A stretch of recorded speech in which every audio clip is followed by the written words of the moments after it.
they were in a context of a transcendent worldview. What's unique about them, and when you look at the 55 people who signed the Declaration of Independence, almost to a person, they would agree with the kind of conversation that we're talking about right now. So there was a unique period in time where there was unanimity of purpose and responsibility. What happens when we decide to see our contribution as leaders as an endeavor that is bigger and more important than we are as mere individuals? I'm your host, Tim Spiker, and this is the Be Worth Following podcast. On this show, we talk with exceptional leaders, thinkers, and researchers about what actually drives effective leadership across the globe and over time. For today's episode, we're breaking from our normal publishing methodology. We normally publish our episodes on Wednesdays, but today is Saturday. We're publishing on Saturday. Why? Well, this is a special Saturday. It is Saturday, July 4th, 2026, the 250th birthday of the founding of the United States of America. Now, I know not everybody who listens is American. I want to give a special shout out to our friends down under. But for this episode, we're going to lean into the leadership story of the founding of this experiment called the United States. At the opening of this episode, you heard the voice of David Zanotti. I first heard him in person a couple of months ago, and when I did, I punted on all of my plans for this episode. I said to myself, you need to see if David Zanotti would join you on the podcast. I invited him, and he graciously accepted. So a little bit about David. Over 40 years ago, he left his family's manufacturing business to become a part of the American Policy Roundtable. Today, he serves as the Roundtable's CEO and chairman of the board. Back in 1989, under the purview of the American Policy Roundtable, he created a news and commentary broadcast called The Public Square, which has become one of the longest-running daily feature programs in the United States. David Zanotti and the work of the Roundtable have appeared on every major media outlet you can imagine: ABC, NBC, CBS, PBS, Fox News, MSNBC, CNN, CNBC, C-SPAN, NPR, The Wall Street Journal, USA Today, Washington Post, Washington Times, New York Times, Time Magazine, Newsweek, U.S. News and World Report, and the BBC, plus several other foreign media outlets. Needless to say, respect for David Zanotti and the American Policy Roundtable stretches far and wide. In this episode, you'll hear about the leadership of a number of America's founding fathers. You'll get exposure to some details about the life of George Washington that you may not have heard before. He wasn't the silver spoon leader that many people take him to be, and that influenced the way he led. You'll get a chance to hear how Christian faith and principles played a critical role in the initial leadership of the United States. And for those of you who don't share a strong Christian background or belief system, you should stick around, because I posed a question to David as we were talking. I said to him, what would you say to those who don't share a Christian faith background about these principles that you're saying were so pivotal in the founding of the country? His answer is something that applies to all of us, regardless of our perspectives on the Christian faith. But first, we get a chance to hear David Zanotti's foundational perspectives on leadership and how he believes they determine the responsibilities we all have when fulfilling the role of leader. Here we go. From a biblical perspective, leadership is a gift, and we find it in Romans chapter 12. Now, we're all called to lead in different roles in life, but some people are given an additional gift toward leadership. And you say, well, what does that gift look like? Well, there's a lot of people have written a lot about that.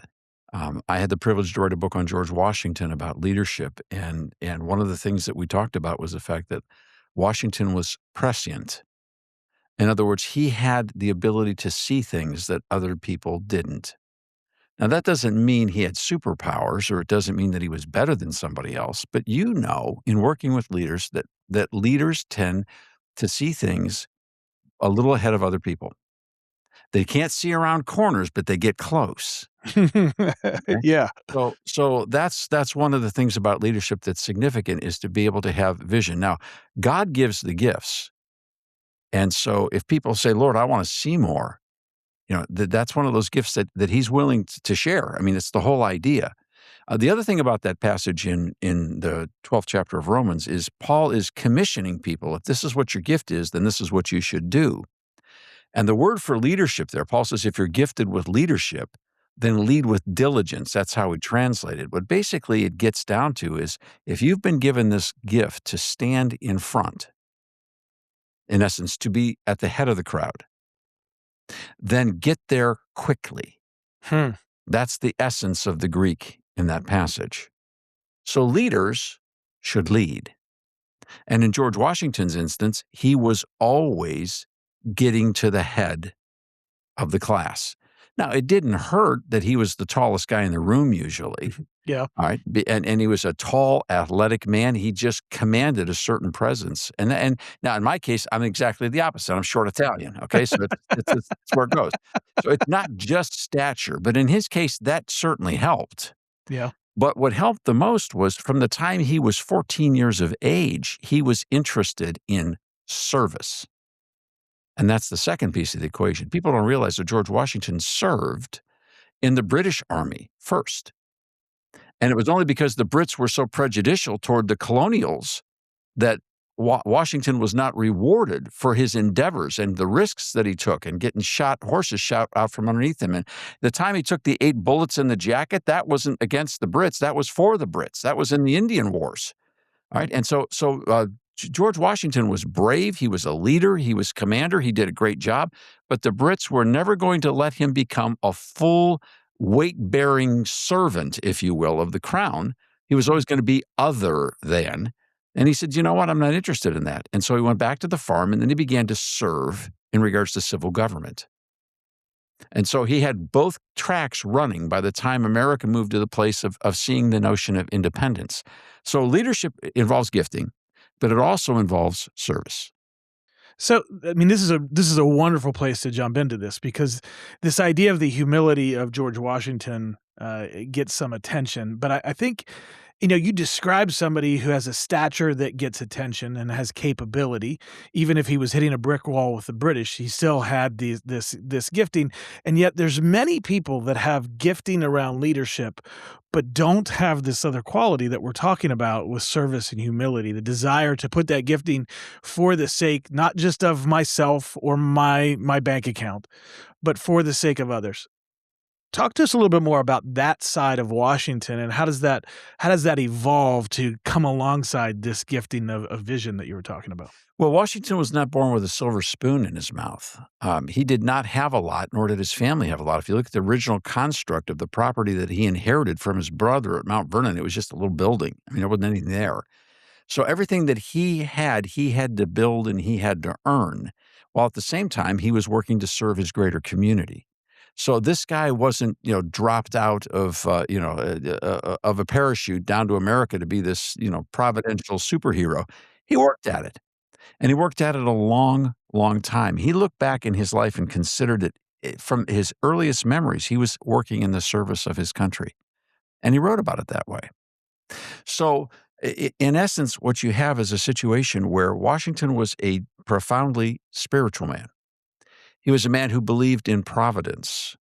Now, what are we talking about providence? Well, he was clearly talking about the Creator and the Redeemer in the person of Jesus Christ. We see that in his letter from 1783, his circular letter from the field of battle, in which he wrote back to all the states and talked about the essence of how we could become a happy people.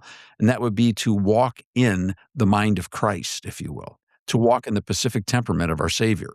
And so he was very interested in this true spiritual communion with God that would manifest itself out in love and good deeds. And so that's how he looked at the world. It wasn't that he was of privilege and now he was going to pay back the merit of his privilege to the culture. No, he was earning it just like everybody else. But it was a bill that was still left unpaid. And so he lived his life to serve. I asked David McCullough one time, I said, do you think George Washington could get elected president today? And he said, if he had the same opportunities to serve today that he had leading up to running for the presidency, yes, I do. Because the reason he was, without a doubt, the singular choice was because of the unbelievable track record of service at the risk of his life and health and the total displacement of his income. I mean, this guy was home for just a few years over a 25-year period to work the farm. Let's pull that forward a little bit. So here we are in 2026, 250 years into this experiment. And we think about these qualities. You work in the public sphere, the public square, as as the namesake of what you do from a media standpoint, and also obviously all the work that you do with the American Policy Roundtable. So let's pull it forward into 2026. We're talking about these qualities. You look at our country, you look at the issue of leadership. What are things that you see that get your attention now, good or bad, as we put it against a backdrop of somebody like George Washington? Well, Washington and the framers had a clear and crystal understanding that fear of God was a good idea. They knew there was a God, and they knew that they were not him. And they also knew that every one of them would stand before him someday in judgment for their actions. And they stated so in the Declaration of Independence when they appealed to the Supreme Judge of the world for the rectitude of their intentions in the last paragraph of the Declaration of Independence. They weren't just writing to a watching world, they were writing to a watching God who governs in the affairs of men. And so this was a substantive reality. They felt like they were debtors on earth that they owed for the privilege to be here. In addition to that, you'll find in the Declaration and in Washington's life the concept that they were talking about the Creator. We hold these truths to be self-evident, that all men are created equal, endowed by their Creator.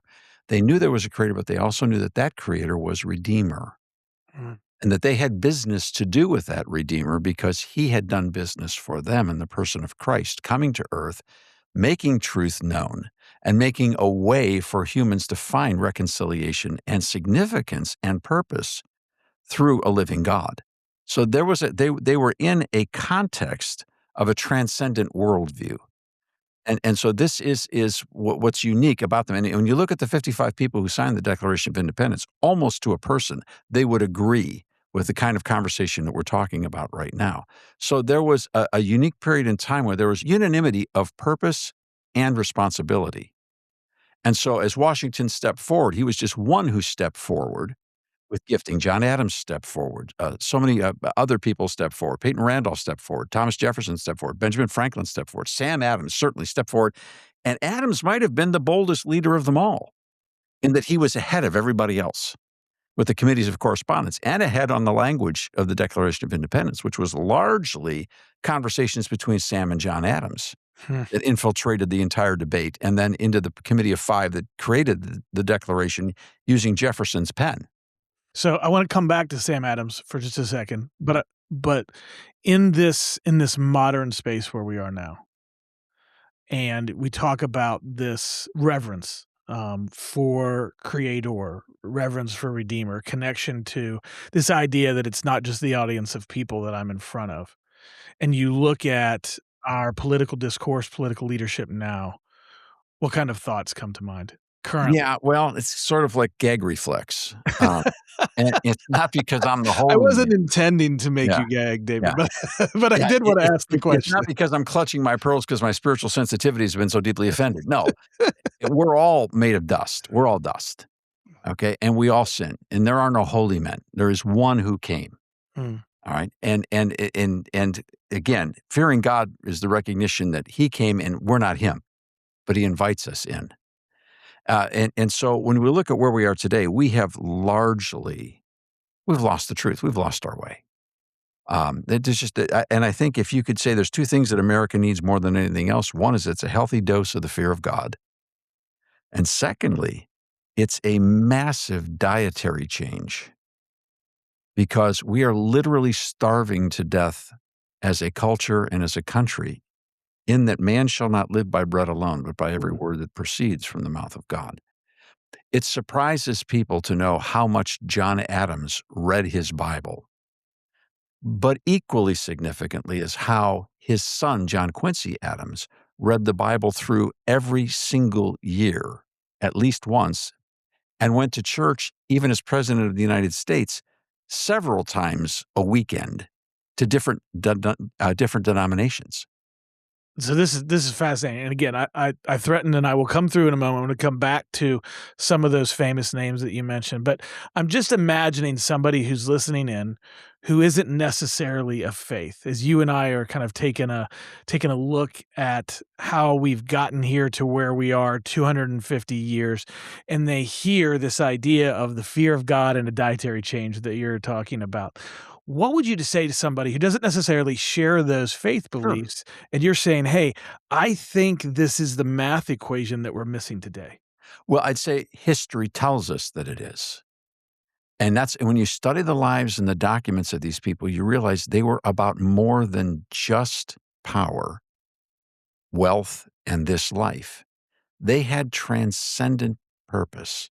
And that's really where we're missing today. The shallowness of our dialogue in regards to leadership is really about the use and control of power. And whether you're one of the media towers that is basically trying to, keep their space in the multi-billion-dollar network of the battles among the 7 or 8 giants that control all the media and then fight with big tech to play with the money, or you're a member of Congress that basically says, my goal is to get there, to get to Congress and then hold a seat for the power brokers, because twice in my first term as a member of the House, I'll get to vote on the biggest budget in the world, and I'm one of the shareholders. Look at me. It's not about the people I serve. It's about, look, I get to vote. I Yes. get to be on committees. I get to, Yeah. and if I do the right job, they'll keep me around here forever. After 5 years, I'm vested in a pension. I've got the best healthcare system. This whole town operates as if I'm a crown prince or princess to this process. I mean, I've gone from middle class to royalty. Mm. And all of a sudden, wow, this is the best. Are you kidding me? And then if you get to the U.S. Senate, that's the club of 100. It's the best job in the country. Hmm.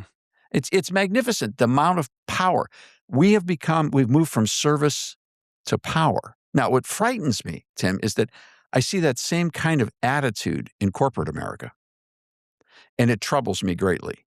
We used to be about, and I come from a business background in manufacturing, so I know what it's like to have distributors and customers. And I know what it's like when people call you on the phone and something went wrong. Mhm. All right. And you have to answer as a human to a human, and you have to listen, and you have to be honest and figure out, and you have to say, I'm sorry, we messed that up, or I'm sorry, that's not what we promised. Yeah. All right, we have a misunderstanding here. And how can we work this out? Not some AI bot nonsensical thing where it's just like my goal is to hang up on as many of those bot things as I can before I die. All right, that's my goal. Yeah. But we've lost the sense of our common shared humanity, the worth of each other, and our responsibility to treat each other with respect. Now, you can take this from a completely secular point of view. Respect boosts profits, always, even when it costs a little. Human respect boosts profits because there's nothing. You remember an old book. You're a pretty young guy, so you may not remember this old book, How to Win Friends and Influence People. But Dale Carnegie said, the sweetest sound to anyone alive is the sound of their own name. What's he saying? It's a sign that you were heard and respected. Respect is the pivotal reality of all transactions, because you can't get to love if you don't start with respect. Mhm. So people of faith are called to love their neighbor. Even if I'm simply, I can be a flat out total pagan. If I want to be smart, I better learn how to respect customers, clients, vendors, etc. Mhm. Because if I do, they'll come back, because people like to be treated in a certain way. And if we just look at people that way, I mean, one of the most universal principles of moral teaching is to do unto others as you would have them do unto you. That happens to also be a biblical teaching. Yep. Right. And it's so fundamental. We make this so complicated. We really do, because the bottom line is that people are the bottom line. Before we go back to our founding, I wanna key off of what you've just said, because for some people, as they're training up and developing the next generation of leaders in whatever endeavor they're in, but let's talk about business for a moment. That's primarily where we live. You made a compelling case that respect is good business over the long haul. Any moment it might cost you a little something, but in the long haul, that's where you want to be. How do we coach and develop younger leaders coming up in life to, because I'm going to suggest that respect for the sake of winning will get you so far, but respect for the sake of, I actually believe in respecting people, regardless sometimes of whether they deserve it or not. If we have some measure of unconditional respect where I'm going to treat people in a particular way even when they don't deserve it, I'm going to treat them with respect even when they're not acting respectable. That there's a crossover there, I think, from I'm gonna be, kind of enlightened leadership, I'm gonna go towards respect because it gets me something or it gets us something, versus the deeply held belief that people should be respected. What are your thoughts about kind of crossing over from the kind of utility of respect to the belief in respect as a quality that's worth Yeah, pursuing? the fake versus the genuine. I Yeah. buy that completely. I think authenticity is a question that we are going to be facing now for Ooh, most of our days I and mean, goodness gracious. certainly for a generation ahead, Yeah. and, especially, all I have to say is authenticity, and that is the antithesis of AI. And Right. if you've recently talked to some AI program that was trying to make you believe it was human and authentic in regards to any I form have of had that yeah. experience, yes. Yeah, it's really funny. I mean, it's actually it's a gas. I actually had that. I don't even remember what product or they were selling, but after I did figure out at that point, of course, this is a few months ago, maybe I wouldn't be able to detect it now, but a number of months ago I just started saying the most ridiculous things just to see what it would say. Just, things I would never say I to knew I another liked you. person because it really was disrespectable, and then to Yeah, well, listen this to it. question, you disrespect AI. Okay, I'm not sure yet. Go ahead. Yeah, yeah. But moving people into look, respect is a great quality in life. It's a great quality in organizations, but to not merely look at it because it gets us something, because it has value in and of itself. So let me throw one hypothesis at you, get your thoughts, and then we will go back to our founding. I have a hunch, a wondering that as the world becomes more and more inauthentic, more and more artificial, that the authentic people-driven leaders and the authentic people-driven organizations will stand out more and more in the future. In some ways, I might argue that the marketplace isn't gonna become easy, but that it will that there's never been an easier time to stand out as a person, as a leader, if we just show up and care authentically about other people. Am I oversimplifying that? Oh, I don't think that's even remotely an overstatement. I think you're right on it. Um, for a second about AI, the challenge with AI is simply this: it doesn't have a soul, and it doesn't have a conscience, and it is an it. Therefore, it doesn't have the capacity to respond other than in a formula, in a Yeah. formulaic Yeah. algorithm-driven Yeah, perspective. So formulaic, yeah. it can't really hear you. It's sophisticated, but it's still formulaic. Yes, Yeah. yes, and so people are hungry.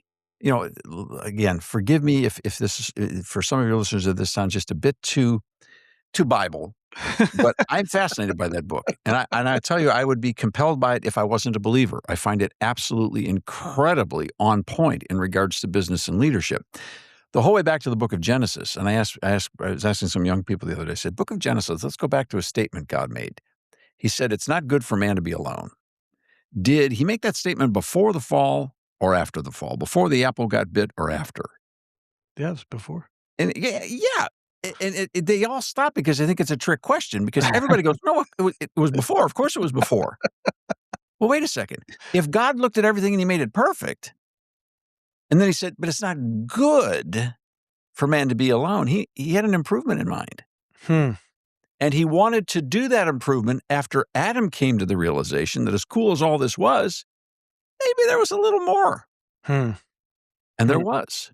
See, the concept that we do not do alone well for long is baked into all of our humanity. Mm. Therefore, AI inevitably will fail because it isn't human. Yeah. And it will still leave you alone, or it will just leave you disenfranchised. It cannot. Now, humans disappoint us. We recognize that. But that's a different perspective. Right? So the Mm. fundamental assumption that AI has capacity that doesn't have is what's going to ultimately crack it up. It's Mm. just not going to work. So it's going to Yeah. be a fun time. It's going to be a fun ride. And it's going to be fun for a lot of people playing the markets on it. But at the end of the day, it's not going to get there. All right, it's not going to get there. So I took us off track on that, on the AI, because we're asking another questions. It No, was I mean, you look. It's funny. We're having this as of the 250th anniversary, but we've ended up in present day on AI, which is fine because these are the realities that we're dealing with. So I appreciate the track, but let's go back to some of those figures that okay. you have spent so much time studying about and reading about and writing about. So John Adams, Sam Adams, John Quincy Adams, other people whose last name are not Adams. Uh, talk to us a little bit about. We've talked about George Washington. Who are some of the other historical figures from a leadership standpoint that really come to mind and heart for you as we cross this 250th anniversary? Well, I am captured with John Quincy Adams only because he is holds such an unusual place in history in that he began as a young person working for his father during the War for Independence and traveling overseas at the age of 11. He Goodness. ended as a member of the United States Congress after being a state lawmaker, a United States senator, a nominee and confirmed member of the United States Supreme Court. He turned the job down because he wasn't sure that he had enough legal practice experience to do a good enough job. Went Hmm. on to become president of the United States, Secretary of State, then president of the United States. And after being president of the United States, went back and served in the United States Congress. Now, this man spans the life careers of George Washington and Abraham Lincoln, because in his last term of Congress, Lincoln was there, and Lincoln was actually a pallbearer at John Quincy Adams' funeral. Wow. So we call him America's son. If there's American founding fathers, this is a founding son. Hmm. He saw it all as an eyewitness. And so his testimony is without a doubt the most significant testimony of anyone other than the other relatives named Adams. So I put John Quincy at the top of the list. I also am fascinated by the life of Benjamin Franklin, by the arc of the life of Benjamin Franklin, because Franklin was sort of the Rupert Murdoch of his day. He was the media in Philadelphia. And if you look at a lot of pictures and some of the recent movies about Franklin, you'll see he's got ink on his hands. Hmm. Right? That's true. Yeah. And back then, if you were going to write, you not only had to write down what you wanted to say, you had to literally set the type with your own hands. So he knew the words of what was in his newspapers very, very well. So Brent Franklin was a fascinating character because the arc of his life moved from isolation, if you will, and from a very old school philosophical sort of position of not exactly paganism, but he was probably the ranking deist and one of the very few that were there in the beginning. By the end of his life, he's standing before the Constitutional Convention, quoting scripture and talking about God who governs in the affairs of men and reminding his colleagues that without God's help, they would have never gotten through the Declaration of Independence, through the War for Independence, and to the Constitutional Convention in the first place. It is a moral arc that is a magnificent story of history and of leadership. And I would say that perhaps one of the things I wanted to mention about leadership earlier, and you were asking, in the modern era, how does this translate?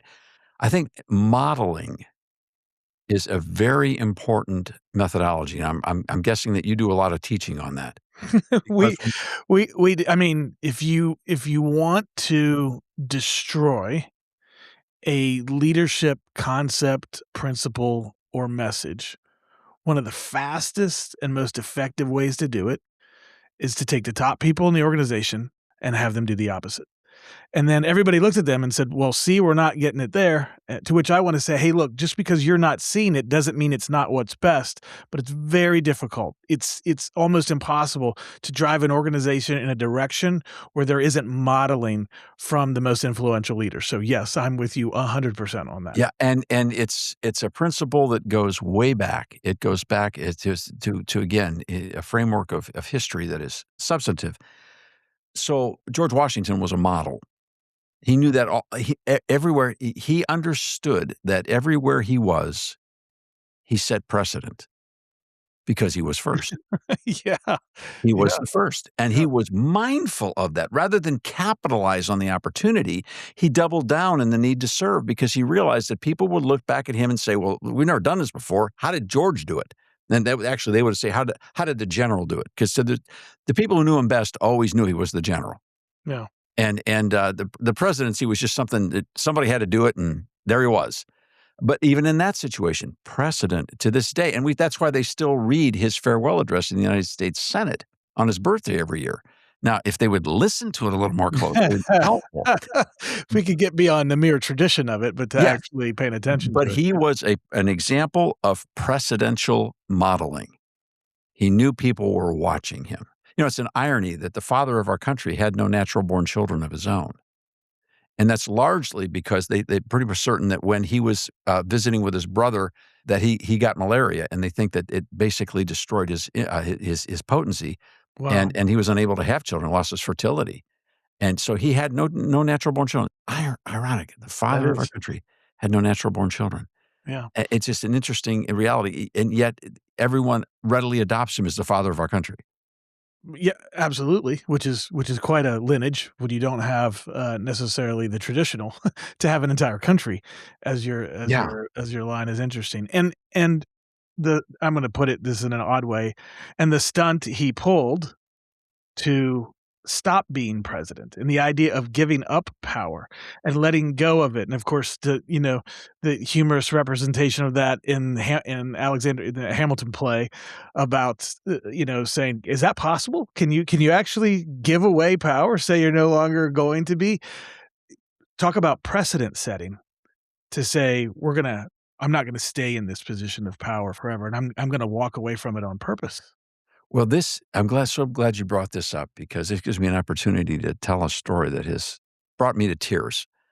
Um, we've all seen Hamilton or seen versions of it or Yes. listened to the music and those particular portions. We've even used it in other dramatic presentations at Christmas in America.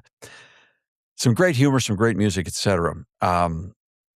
When George Washington returned his military authority after winning the War for Independence and went back to Congress and surrendered his commission and went home to Mount Vernon.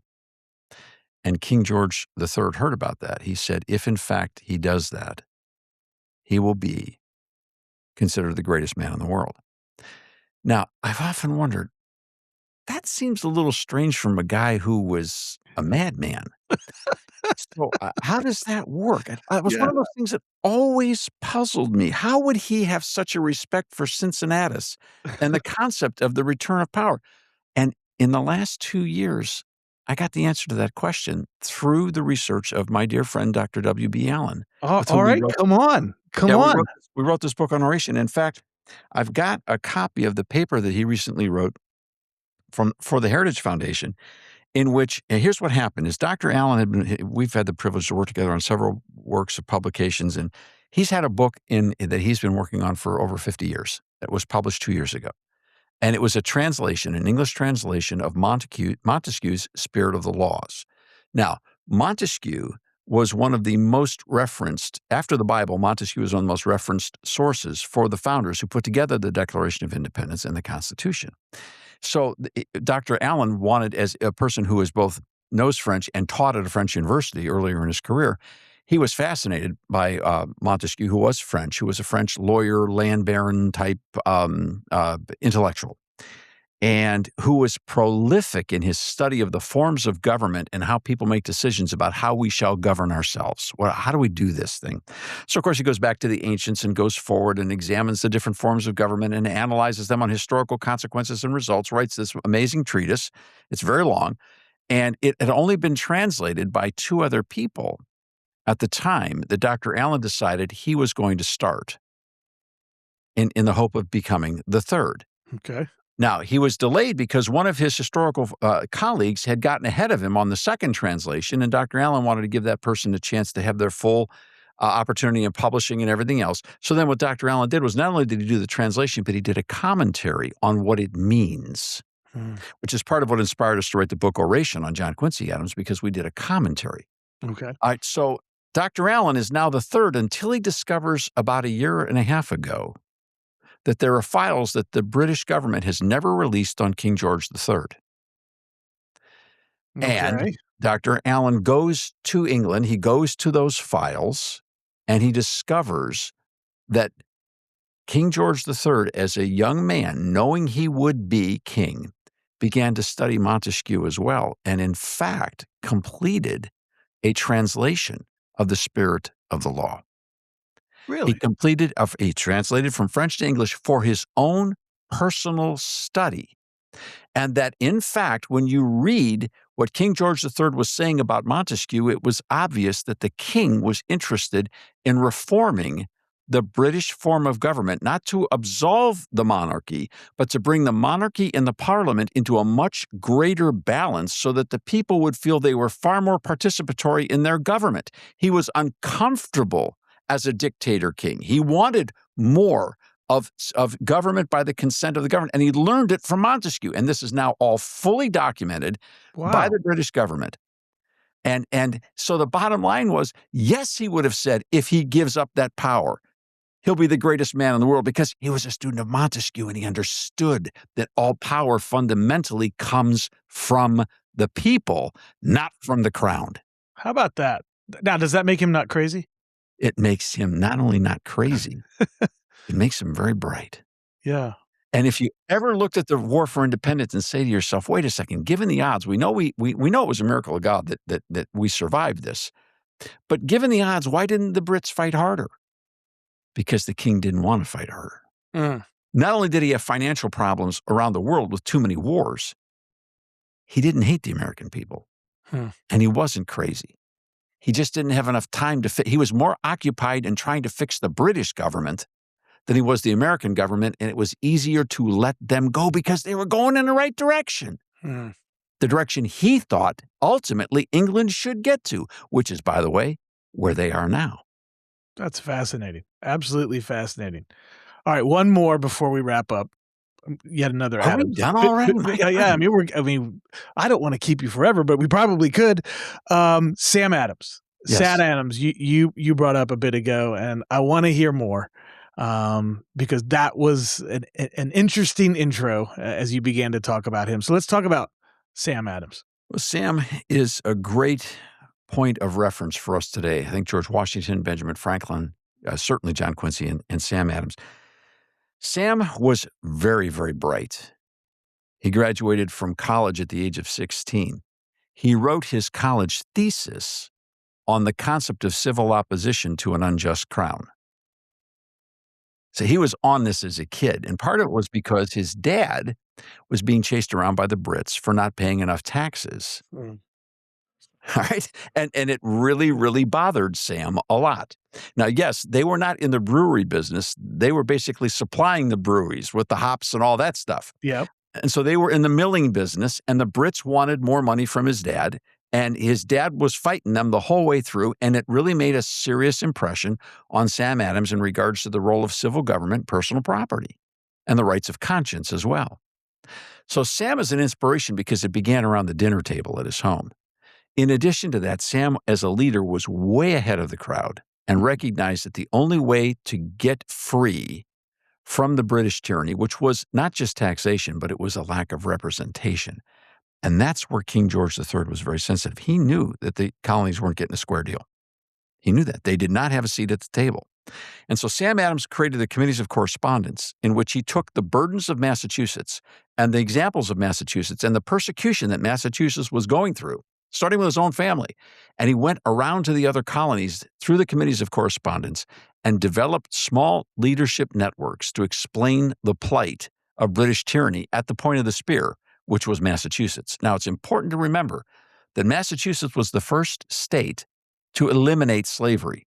By 1790, there were no slaves. 1790, that's 1 year after our constitutional government took effect, there were no slaves in Massachusetts. And the Adams family never held slaves.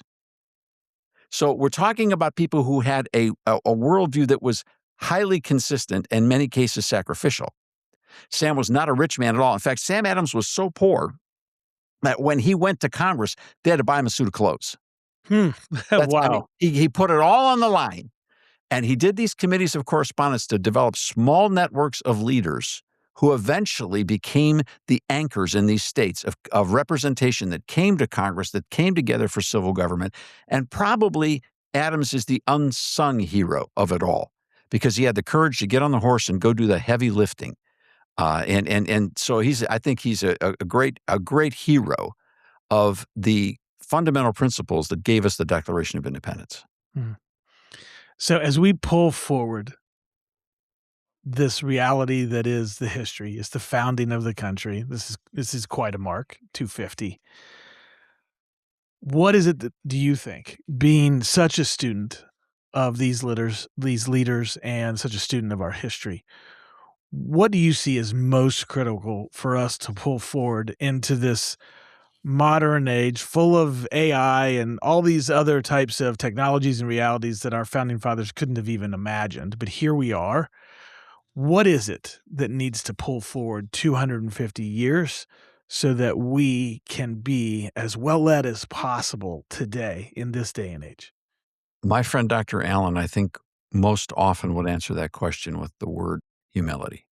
What do we mean by humility? It's the artful understanding that we are not alone in the universe, that none of us can accomplish anything of merit and worth alone, that we need each other, and that, as Washington would have said in his earliest writings as a child, that one of the admonitions that he had, a little recitation of admonitions he would wrote, one of the admonitions, the last one, in fact, was to keep the spark of conscience alive. We are only capable of the things that we have witnessed over these years in success because there is a divine spark in each one of us. There's gifting given to each one of us. We have conscience. And because we have conscience, we are capable of looking at the Declaration of Independence as a document of conscience, that we're able to execute free moral agency to establish that people are the ultimate source of authority for civil government because it's been given to them by the Creator.